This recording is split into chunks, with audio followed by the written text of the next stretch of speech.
Good morning guys, happy Friday. It's March 15, 2024 and ngayon nga dito kami sa McDo kasi o-order kami ng food for early lunch. Ayan, nagpipindot na kami dito sa screen na ito kasi nga pupunta kami ngayon sa isang kakaibang lugar na I can't really wait to show you guys. So mamaya din i-chika ko sa inyo bakit McDo kami napa-lunch, no?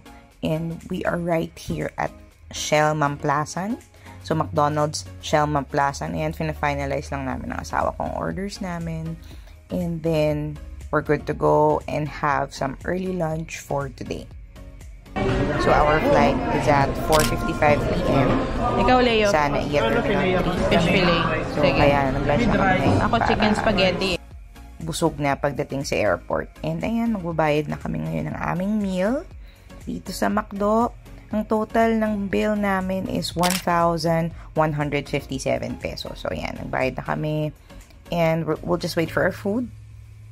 Habang nag-iintay, magkatambay na lang muna kami dito sa McDo. Wala si Ding Dong, Bansado. Sino? Ah, gawa ng McDo? Oo. Wala si Ding Dong. Oh, so narinig niyo yun guys, no? Kaya kami ng McDo kasi dalang-dala yung tatay ko sa commercial ng McDo ni Ding Dong. So, paging McDonald's and Ding Dong, abansado pa daw, no? Papa, hindi, Ding Dong Dantes yun, no? Gutom lang yan. So, ikain nyo muna yan. Kain muna tayo, guys. So, ito. Ako, kinain ko chicken with spaghetti, tapos nuggets and fries. So, since busog na mga alaga namin sa tiyan, pag-isipan muna namin na gumala dito sa mga outlets dito. Hindi kasya. Hindi kasya sa kanya yung mga gano'n. Etong tatay ko talagang may kakulitan eh. Talagang niloloko niya ang mama namin na, bilhan daw ng sports bra sa Adidas. So, ayan. So, eto, papunta kami ngayon ng Crocs kasi nga, itong mga ito gustong bumili ng Crocs, no?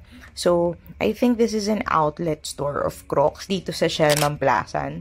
So, titingnan natin ngayon kung mayroong mga mura na deals, mga murang styles ng Crocs na pwedeng-pwede pang senior, pang baguette. So, ayan, papasok na tayo dito sa loob. Okay?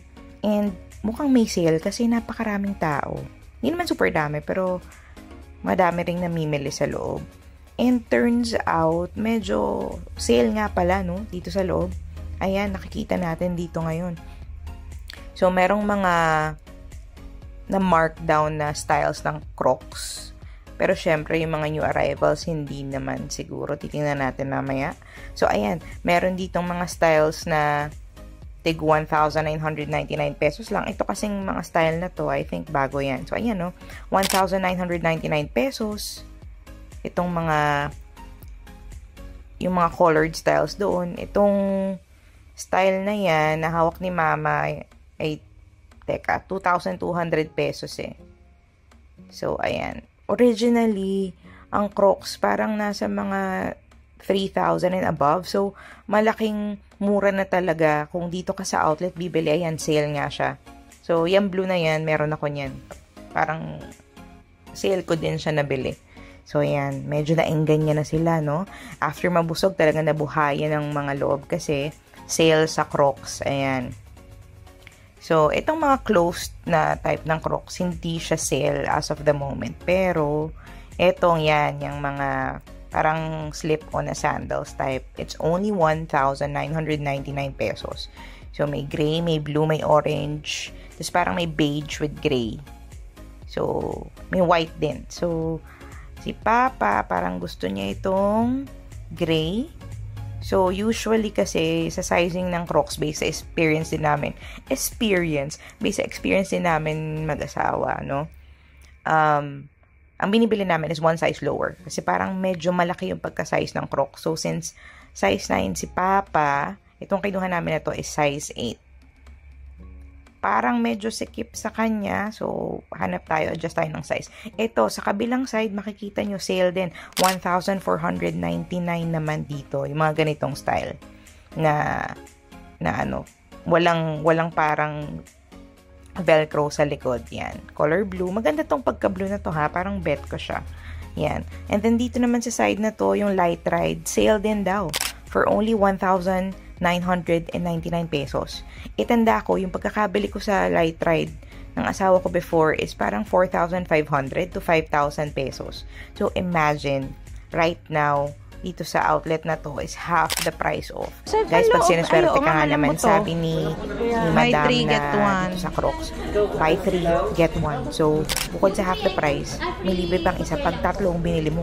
So, nang tigi-tigisan na po ng shopping sale lang. dito ng Ito, Crocs, pwede. Sale? ang family, at may libre pong isa. regular So, price. talagang thank you so much, Free yan, Crocs, free yan. Shellman Plaza, Isukat nyo. for this very good deal. At talagang na-enjoy ng mga madlang parents at madlang brothers ang kanilang shopping ng Crocs. A few minutes later. Ops, bago natin ituloy ang panonood ng vlog, bibigyan ko muna kayo ng ilang tips kung paano magiging smooth and hassle-free ang inyong pagsakay ng airplane. So, kailangan i-prepare natin ang lahat ng mga requirements na kailangan bago tayo makarating sa airport, okay? So, isa sa mga ginagawa namin prior to going to the airport, nag-online check-in na kami para makakuha na kami ng online boarding pass or e-boarding pass para hindi na kami pipila at papasa pa yung passports namin doon sa ground crew ng airline. Although we wanted sana to save the hassle of having to get an actual boarding pass pa from the counter, we tried na kumuha na nga ng e-boarding pass para akala namin diretso na kami ng immigration kasi wala naman kami i-check-in. Pero turns out kahit pala may e-boarding pass ka na, pagpasok ng immigration, yung mga guards doon, kailangan pa rin daw i-print yung boarding pass. So, we ended up getting it printed doon sa mga ticket counters ng airline. And then, at least okay na kasi na-enter ko na doon lahat ng passports namin, yung mga details namin, date of birth and all of that. So, mas mabilis siya. Na-print agad ang boarding pass and then dire-diretso na kami sa immigration. So, doon sa gate din ng immigration, chine-check din ang inyong e-travel. Medyo tinatanong nila or sinisilip nila kung meron na kayong e-travel form. So, where do you get that form filled? So, ilalagay ko dito ang link. So, visit nyo yung website na yan at mag-fill up lang kayo ng details nyo. Ilalagay ko rin yan dyan sa may description box. So, at least 72 hours prior to your flight, kailangan i-fill up ang e-travel form. Meron silang i-email sa inyo na QR code. So, fill up nyo lang naman dun your name, your date of birth, kung saan kayo pupunta, anong airline, anong flight number, and all those, some specific details about you and your flight. So, once na ma-fill up nyo yun, bibigyan nga kayo ng QR code sa email, you'll get a screenshot of that QR code para yun ang ipapakita nyo sa immigration or sa guard sa airport pag inask sa inyo yung e-travel ninyo. So, 'di ba before nag-fill up tayo ng immigration cards bago tayo pumasok bago tayo ma-interview ng immigration. So, ngayon, doon na siya in the form of e-travel form. So, it should be filled out. It can be filled out 72 hours prior to your flight. So, to save the hassle of it, since 4 days lang kami din sa aming pupuntahan, March 15, so actually 2 days before, nag-fill up na ako ng e-travel. And then, for the departure. Sa arrival kasi kailangan mo ulit. So, March 15 ng morning, since pasok sa 72 hours yung uwi namin na March 18, kumuha na rin ako ng e-travel form pa uwi. Ng QR code pa uwi. Para hindi ko naiisipin pa uwi na kailangan pang mag-fill up, mangarag pa kami sa airport pag biglang hiningi. So, prior to leaving, meron na kami actually e-travel for departure and for arrival. And then, sige na nga, i-reveal ko na yung pupuntahan namin. Since we were going to Malaysia, ayan. So, kailangan nila ng digital arrival card. It's called Malaysia Digital Arrival Card or MDAC. So, AirAsia was very kind and organized enough to send us an email reminder na kailangan mo mag-fill up ng MDAC para pagdating mo doon, meron ka nang ipapakitang card. So, we got an email March 12 about requirements, tapos yung mga i-fill up mo for the card. So, nun pa lang, nakapagawa na kami ng digital arrival card. Naka-receive kami ng email din. Screenshot namin yon, nakasave sa mga phone namin para pagdating ng Malaysia, yun lang ang papakita namin sa immigration. So, very simple lang naman din yung MDAC para lang din siyang e-travel card. So, fill up mo lang din yung personal details mo, your birthday, saan ka magsistay sa Malaysia, how long are you gonna stay in Malaysia. So, yun lang mga ganong small details lang. And then, we just kept the screenshot nga of the form sa aming phone. So, this is very important, no? Kasi while we were on the immigration line na, meron ilang mga pasahero ng plane namin, or not, I'm sure if it's from the same plane or ibang plane, ang na-hold sila, hindi sila pinalagpas ng immigration because they don't have the MDAC yet. So, you have to make sure that your MDACs are ready prior sa pagpila nyo sa immigration. So, ang ginawa, pinapunta sila sa isang desk sa gilid dun sa prior to the immigration lane at pina-fill up muna sila ng MDAC bago palustin. So, kailangan ready na kayo kung pupunta kayo ng Malaysia. And also, konting tip na rin, syempre, dadaan ng immigration, wala pong dapat ikakaba. Kung wala namang kayong masamang intention, kung talagang magta-travel lang kayo, just be yourself and just be confident. Look at the immigration officer straight in the eye. Walang dapat ikatakot or ikakaba. When they ask questions, answer directly. Simple as that. Make sure that you know the number of days of your stay. Usually, yan naman ang tinatanong.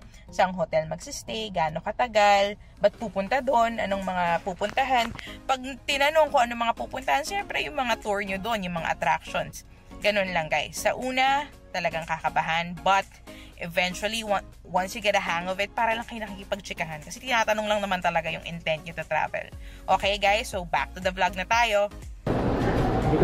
Ano na naman binibili nyo? Gutom na? Gutom na kayo? So, si Mama, ayan, bibili daw siya ng tubig and some biscuits or snacks. Kasi, pag nagta-travel kami, kailangan may merienda yun. Sure. Okay na. Yan. So, like what I said, the immigration process was very smooth naman for us. Yun nga lang, mamaya may maririnig kayong chika. Merong nahingan ng return ticket. Abangan natin guys kung sino yan. Maririnig nyo yan dito. Pag chismisan namin ng bongga yan. Say hi. Hinanapan ng return ticket. Leo, hinanapan sa return ticket. Ba't sa akin natin wala? Hindi na ako pinatigil. Sa'yo nga ako nag-worry kasi unemployed yung status niya. Siyempre, bagong graduate pa.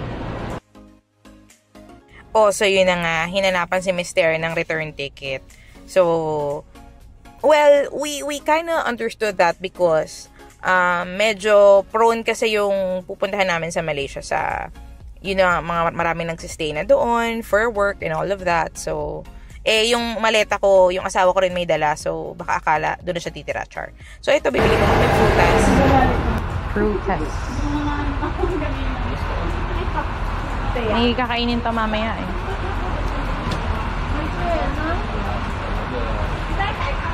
What?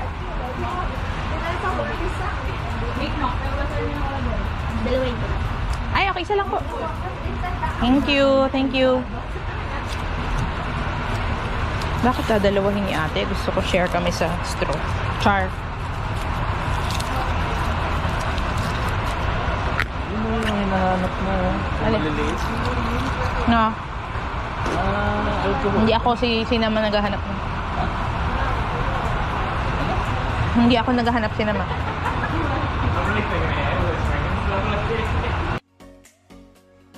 So, eto na guys, we're walking straight to our boarding gate. It was 103, gate 103. Pero standby lang kasi i-move pa ata kami sa isa pang boarding gate. Ibig sabihin kayo daw mukhang senior. Bumpy daw. Oo. So, ayun nga guys, since sa senior lane nakapila sina Mama at Papa. Kasi nga, senior na si Papa, so may companion. So, ang tinanong daw ay si Papa ang senior, hindi daw ang companion. So, sabi ko baka mukhang senior si Ma. Maliit. Ay, maliit. Parang ano? Yun naman. Mas mahaba pa rin Cebu Pacific. Cebu Pacific, tapos mahaba. Ha? Ito nga. Maliit ito yung small circle.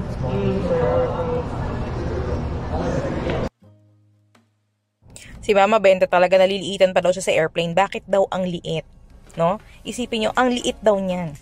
Baka ang iniisip niyang airplane mas dambuhala pa diyan, So, eto yan. Madadapa pa yan. Hintayin ninyo. Para tabi kayo ni Ma. Tabi, 80 kasi ang saupuan nyo tabi. Sino magano? 8 ano? 8 sa unahan ito, 8 lang. 8. 8. Ha? Kayo? 8E ka pala. 8 grade? 8 D. 8 C. Layo ba? Tabi tayo. Tayo magpapalit.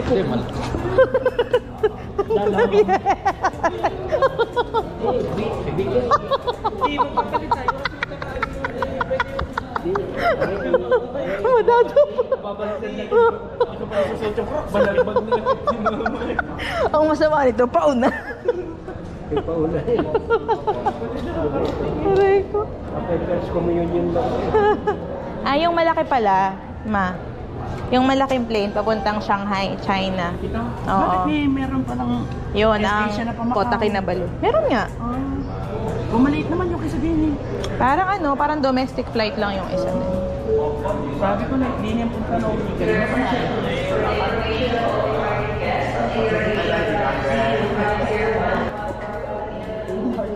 So, ayan guys, nagpa-final call na. Ay, Char, hindi pa pala final call. Parang nag-announce pa lang na malapit ng lumipad ang mga mima nyo going to Kota Kinabalu. Ayaw, dali ni Panare.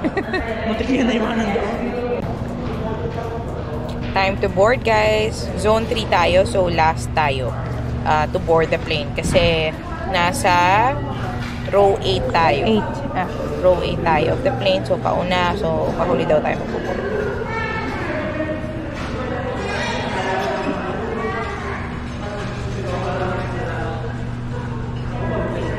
Bakit daw?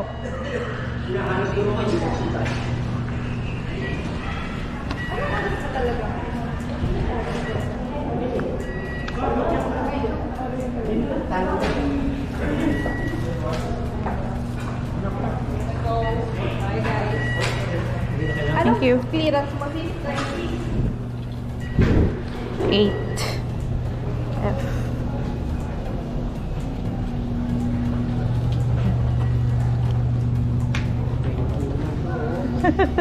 Bakit? Ano sabi niya? Bakit daw siya naligaw? Hinihintay niya ako. Duduro ko yung kabila. Pauwi na yung kabila. Mabuti dito dala, maliit. Layo na ni May.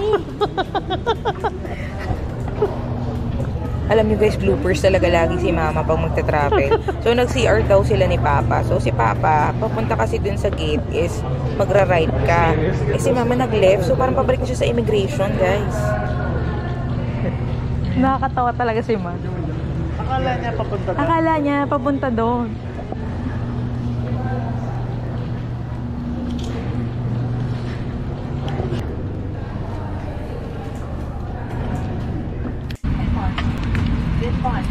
Guys, kaupo na tayo dito sa plane. Basa-basa muna ng magazine. Ang laman nag-order yung pagkain siya. Pero na kaming binili na meal prior to boarding the plane. Kasi nga, ang dating namin sa Kota Kinabalu is 6:30. So, medyo parang dinner time na yon. So, parang di magutom, bumili na kami ng meal dito. For 200 pesos lang naman, we ordered chicken lasagna. Tapos mamaya papakita ko sa inyo kung anong itsura ng food. Ayan guys, we're leaving na. Goodbye, Ninoy Aquino International Airport. Safe flight for us.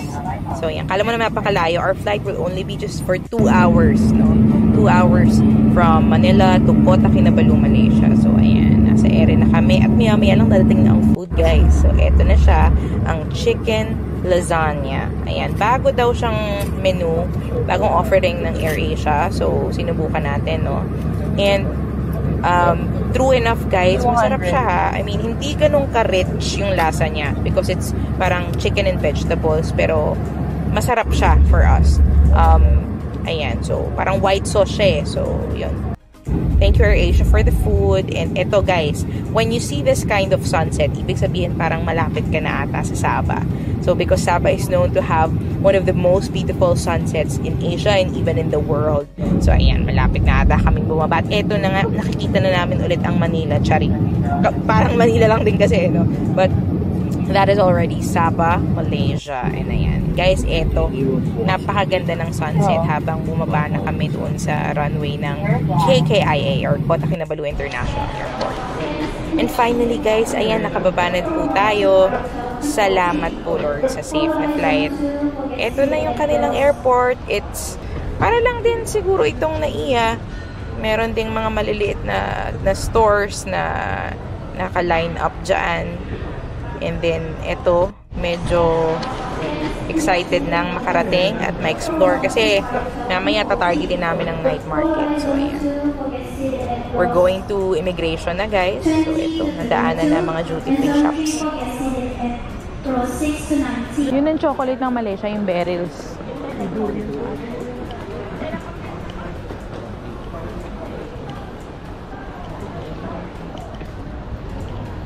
Sure na.